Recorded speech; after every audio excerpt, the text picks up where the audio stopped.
Hello മക്കൾസ്, welcome back. എടാ, നാളത്തെ നിങ്ങളുടെ ക്വസ്റ്റ്യൻ പേപ്പറിൽ നിങ്ങൾ കാണാൻ സാധ്യതയുള്ള പ്രധാനപ്പെട്ട ക്വസ്റ്റ്യൻസ് വരുന്ന ടോപ്പിക്കുകൾ നമ്മൾ പ്രെഡിക്റ്റ് ചെയ്യാൻ വേണ്ടി പോകുന്നു. മക്കളെ, ഒരു കാര്യം പ്രത്യേകം ഓർമ്മപ്പെടുത്താനുള്ളത്, നിങ്ങൾ ഇനി കാണാൻ പോകുന്ന ടോപ്പിക്കിൽ നിന്നായിരിക്കും നിങ്ങളുടെ ക്വസ്റ്റ്യൻ പേപ്പർ നാളെ കൂടുതൽ ക്വസ്റ്റ്യൻസ് വരിക. എല്ലാതും ഇവിടെ നിന്ന് വരും അങ്ങനെ ഉറപ്പൊന്നും ഞാൻ പറയുന്നില്ല. പക്ഷേ ഈ പറയുന്ന ടോപ്പിക്കിൽ നിന്നും എന്തായാലും ക്വസ്റ്റ്യൻ വന്നിരിക്കും. ഈ പറയുന്ന ടോപ്പിക്കുകൾ മാത്രം പഠിച്ചാലും മക്കളെ നിങ്ങൾക്ക് റിയൽ ലെവല് മാർക്ക് ആകാൻ വേണ്ടി പറ്റും. റെഡി ഇല്ലടാ? ആദ്യം നോക്കിക്കേ, നമ്മുടെ ആറാമത്തെ പാഠമാണ്. ആറാമത്തെ പാഠത്തിൽ നിങ്ങൾ നിർബന്ധമായിട്ട് പഠിക്കേണ്ട ടോപ്പിക്കാണ് ഒന്ന് അസെക്ഷൽ റീപ്രൊഡക്ഷൻ, അലൈംഗിക പ്രത്യുൽപാദനം. പാഠത്തിന്റെ തുടക്കത്തിലുള്ള ഒരു ഭാഗം ഒരു എന്താ പറയുക, ഒരു സൺ ഡയഗ്രം കൊടുത്തിട്ടുണ്ട് അല്ലേ? ആ ഒരു അലൈംഗിക പ്രത്യുൽപാദനത്തിന്റെ ഭാഗങ്ങൾ ഓരോന്നും അതിന് ഉദാഹരണം ഒരു വൺ വേർഡ് നമ്മൾ പ്രതീക്ഷിക്കുന്നുണ്ട്. രണ്ടാമത്തത് പോളിനേഷൻ. നമ്മുടെ പൂക്കളിൽ ചെടികളിൽ നടക്കുന്ന പരാഗണമാണ് പോളിനേഷൻ എന്ന് പറഞ്ഞാൽ. അതെങ്ങനെയാണ് നടക്കുന്നത്? പരാഗനാളി എന്താണ്, അവിടെ കാണും ജനറേറ്റീവ് ന്യൂക്ലിയസ് എന്താണ്, ട്യൂബ് ന്യൂക്ലിയസ് എന്താണ്, ജനറേറ്റീവ് ന്യൂക്ലിയസിലെ രണ്ട് ഗ്യാമീറ്റുകൾ അവിടെ നിന്ന് എങ്ങനെയാണ് ഒരു തൈച്ചെടി ഉണ്ടാകുന്നത് എന്നുള്ള ഭാഗം ഇമ്പോർട്ടൻ്റ് ആണ്. അതുപോലെ തന്നെ male and female reproductive system, mail reproductive സിസ്റ്റവും ഫീമെയിൽ റീപ്രൊഡക്റ്റീവ് സിസ്റ്റം നിങ്ങൾക്ക് തരും. അത് ചിത്രം തന്നിട്ട് അത് അടയാളപ്പെടുത്താനും അടയാളപ്പെടുത്തിയ ഭാഗങ്ങളുടെ ഫംഗ്ഷൻ ധർമ്മം ഏതാണ് പറഞ്ഞുകൊണ്ടൊരു ചോദ്യം നിങ്ങൾ നാളത്തെ പേപ്പറിൽ എന്തായാലും വന്നിരിക്കും. മക്കളെ, അടിവരായിട്ട് തന്നെ പഠിച്ചോ, നിർബന്ധമായിട്ട് പഠിക്കട്ടോ. മൂന്നാമത്തത് മൈറ്റോസിസ് വിയസ് മിയോസിസ്. ക്രമഭംഗവും ഊനഭംഗവും എന്താണ്, അവർ തമ്മിലുള്ള വ്യത്യാസം എന്താണ്, അവർ കുറെ പോയിന്റ് കൊടുത്ത് അത് ടേബിൾ ആക്കാനോ അതല്ലെങ്കിൽ നിങ്ങോട്ട് 2 മാർക്കും ടേബിൾ ആക്കി എഴുതാനോ ആയിരിക്കും ക്വസ്റ്റ്യൻ ചോദിക്കുക. നിർബന്ധമായിട്ട് പഠിച്ചിട്ട് പോവാട്ടോ. റെഡി? അടുത്ത മക്കളെ, നമ്മുടെ 5ാമത്തെ പാഠമാണ് ദ ബ്യൂട്ടി ഓഫ് ഡൈവേഴ്സിറ്റി, വൈവിധ്യങ്ങളുടെ സൗന്ദര്യം എന്നാണ് പാഠത്തിന്റെ പേര്. അവിടെ നിന്ന് ആദ്യം വരിക ഫുഡ് ചെയിൻ ആയിരിക്കും. ഫുഡ് ചെയിൻ എന്തായാലും നിങ്ങൾ ക്വസ്റ്റ്യൻ പേപ്പർ നാളെ കണ്ടിരിക്കും കേട്ടോ. ഫുഡ് ചെയിൻ പഠിക്കുക. ആ ഫുഡ് ചെയിനിൽ നിന്നും പ്രൊഡ്യൂസേഴ്സ്, കൺസ്യൂമറുകൾ കണ്ടെത്താൻ വേണ്ടി പഠിക്കുക. കൺസ്യൂമർ ഉപഭോക്താക്കൾ തന്നെ പ്രാഥമികം, ദ്വിതീയം, തൃതീയം, പ്രൈമറി, സെക്കൻഡറി, ടെർഷ്യറി കൺസ്യൂമേഴ്സിനെ കണ്ടെത്താൻ നിങ്ങൾ പഠിക്കണം.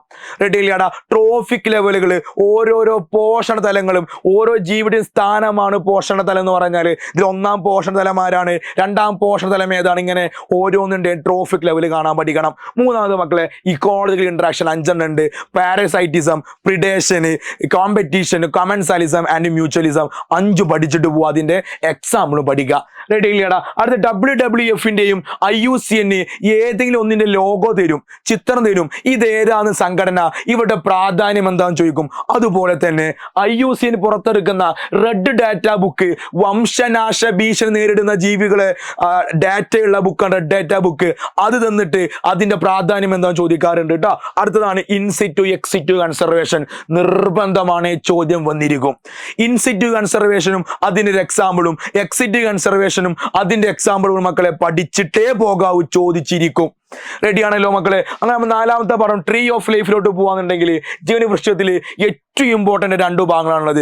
ഒന്ന് മെയിൻ ക്ലാസിഫിക്കേഷൻ എന്ന് പറയുന്ന ഭാഗം, 2 kingdom, 3 kingdom, 5 kingdom, 6 kingdom classification. ആ 4 ക്ലാസിഫിക്കേഷൻ ലെവലിൽ തന്നെ മക്കൾ പഠിക്കണം, തലങ്ങൾ പഠിക്കണം.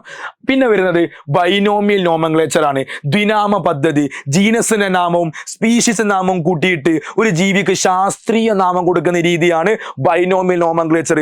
അതിന് 2ഓ 3ഓ നിയമങ്ങൾ പഠിച്ചു വെക്കുക കേട്ടോ. 4ാമത് നിങ്ങൾ പോകുന്നത് നമ്മുടെ നെക്സ്റ്റ് പാഠം 3ാമത്തെ പാഠത്തിലോട്ടാണ്. പാഠത്തിന്റെ പേര് സെൽസ് ആൻഡ് സെൽ ക്ലസ്റ്റർ, കോശങ്ങളും കോശജാലങ്ങളും എന്നാണ് പാഠത്തിന്റെ പേര്. അവിടെ ഏറ്റവും ഇമ്പോർട്ടന്റ് മക്കളെ സെൽ തിയറി ആദ്യം പഠിക്കുക. റെഡി അല്ലേ? സെൽ തിയറിക്ക് കോൺട്രിബ്യൂട്ട് ചെയ്ത കുറച്ച് നമ്മുടെ MJ ശ്രീഡേനി, തിയോഡർ ഷാൻ, റോൾഫ് റുഷോ പോലെയുള്ള ചില ശാസ്ത്രജ്ഞന്മാർ അവരുടെ കണ്ടുപിടുത്തങ്ങൾ പഠിക്കണം. ദെൻ എന്താണ് സെൽ ഓർഗൻ. മക്കളെ, എന്തായാലും നിങ്ങൾ ക്വസ്റ്റ്യൻ നാളെ കാണാൻ പോകുന്ന ചോദ്യമാണ്.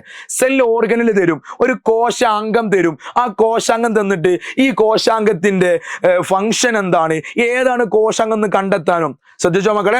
സെല്ല് തന്നിട്ട് സെല്ലിന്റെ സെൽ ഓർഗനിൽ തന്നിട്ട് ഏതാണ് സെൽ ഓർഗൻ എന്ന് കണ്ടെത്താനും ഇതിന്റെ ഫംഗ്ഷൻ ഏതാന്നുള്ള ചോദ്യം എന്തായാലും ചോദിച്ചിരിക്കും. പിന്നെ മക്കളെ ചോദിക്കുക എന്താ, മെരിസ്റ്റമാറ്റിക് ടിഷ്യൂസ്, മെരിസ്റ്റമിക കലകൾ.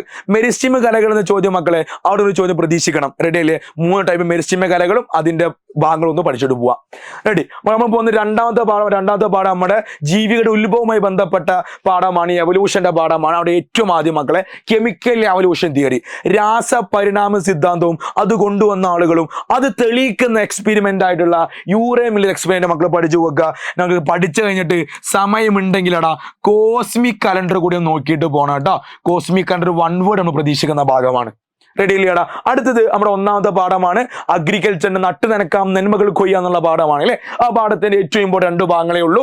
നമ്മുടെ എക്സാം പോയിന്റ് ഓഫ് വ്യൂ 2 പാഠം മക്കൾ, ഒന്ന് ഫെർട്ടിലൈസേഷന്റെ ഭാഗമാണ്, ഒന്ന് GMO. വളങ്ങൾ 4 വളങ്ങളുണ്ട്, ആ 4 വളങ്ങളും അതിന് എക്സാമ്പിൾ പഠിക്കുക. GMO ജനറ്റിക്കലി മോഡിഫൈഡ്, ജനിതക മാറ്റം വരുത്തിയ ഓർഗാനിസത്തിന് വിളക്ക് ഉദാഹരണം പഠിക്കുക. അതിന് ആ ഭാഗത്തിന് ഡെഫിനിഷൻ ഒരു 2-3 ഉദാഹരണങ്ങൾ പഠിച്ചു വെക്കുക. റെഡി ഇല്ലടാ? ഇത്രയും ഭാഗങ്ങളായിരിക്കും നിങ്ങളുടെ നാളത്തെ ക്വസ്റ്റ്യൻ പേപ്പറിൽ ചോദ്യങ്ങൾ വരുന്ന ടോപ്പിക് എന്ന് പറഞ്ഞാൽ. ഉഷാറായിട്ട് പഠിക്കുക മക്കളെ. എന്തെങ്കിലും ഡൗട്ട് ഉണ്ടെങ്കിൽ എൻ്റെ മക്കള് എനിക്ക് ഡയറക്റ്റ് മെസ്സേജ് ഇട്ട് എന്നെ ചോദിച്ചോട്ടോ, ഒരു പ്രശ്നമില്ല, ഞാൻ നിങ്ങൾ റിപ്ലൈ തരുന്നതായിരിക്കും. റെഡി ഇല്ലടാ? സോ മക്കൾസ്, എല്ലാവർക്കും എക്സാം അടിപൊളിയാവട്ടെ, നല്ല സിമ്പിൾ ആയിട്ട് എല്ലാവർക്കും എഴുതാൻ പറ്റട്ടെ എന്ന് പ്രാർത്ഥിക്കുന്നു, ആശംസിക്കുന്നു. All the best and good bye.